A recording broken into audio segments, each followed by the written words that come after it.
Bonjour tout le monde, alors petit tuto sur le rentrage d'heures.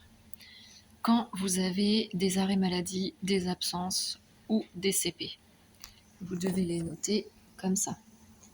Donc, arrêt maladie avec un 7 entre parenthèses quand c'est des 35 heures, pour les jours où ils étaient censés travailler. Arrêt maladie avec le nombre d'heures prévues sur le planning quand c'est des temps partiels. Quand c'est quelqu'un qui est en arrêt maladie sur toute une semaine et qu'il avait des jours de repos sur cette semaine-là, ça donne ça par exemple. Là, si je prends la ligne de Maxime, vous voyez, donc vous avez arrêt maladie sur le lundi 5 avec entre parenthèses qu'il était censé faire, et toute la semaine il est en arrêt maladie du 5 au 11, donc on met entre parenthèses ce qu'il était censé faire, ou R s'il était en repos. Et comme ça on met toute la semaine comme ça. Par exemple, si là il était en repos, on met quand même arrêt maladie. Il n'est pas en arrêt maladie là, puis en repos, puis en arrêt maladie. On met arrêt maladie sur toute la semaine où il est en arrêt maladie. Ok. C'est le même principe pour les absences et même principe pour les CP. Ensuite, ici, sur toutes les semaines, sur tous les onglets, semaine 1, 2, 3, 4, 5, peu importe, vous mettez en bleu là, hop, là, vous mettez la vraie base contrat. Vous enlevez pas les CP ou les arrêts maladie ou les absences, vous enlevez rien du tout.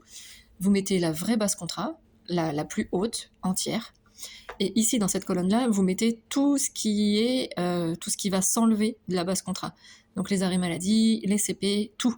C'est-à-dire, je m'explique. Je reprends la semaine 1. Là, en semaine 1, on voit pas très bien. Vous avez ici arrêt maladie. Donc là, c'est 2 x 7, on met ici 14. Ici, vous avez arrêt maladie, 5h30, plus 6h30, plus 5h30, plus là, il est en repos. On met 17h30 ici. Là, arrêt maladie, elle devait travailler 4h30, on met 4h30 ici. Et tout ce qui est ça sur cette colonne-là, on va l'additionner de semaine en semaine. C'est-à-dire que là, ça, on va le reporter sur la semaine 2. Donc je reporte sur la semaine 2, ici. Et si jamais il y a des choses qui se rajoutent sur la semaine 2, on additionne et on rajoute en plus dans la colonne jaune.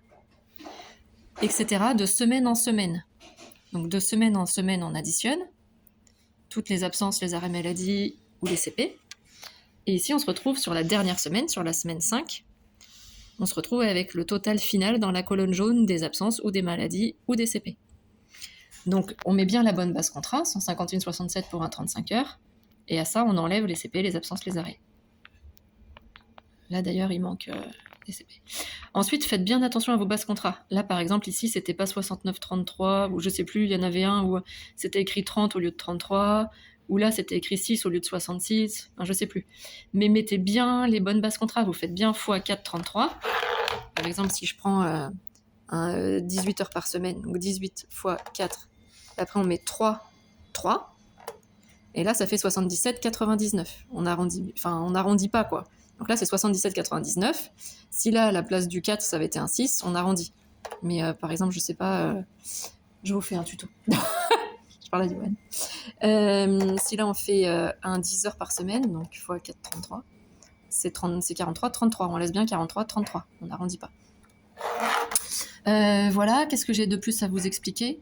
Donc là, vous mettez toujours la bonne base contrat. Ici, vous additionnez de semaine en semaine. Donc semaine 1, vous mettez ce qui concerne la semaine 1. Semaine 2, vous mettez ce qui concerne la semaine 1 plus la semaine 2. Semaine 3, vous mettez ce qui concerne la semaine 1 plus la semaine 2 plus la semaine 3, etc. jusqu'à la semaine 5. Vous me dites si vous avez des questions. Si c'est pas clair, vous me dites. Merci.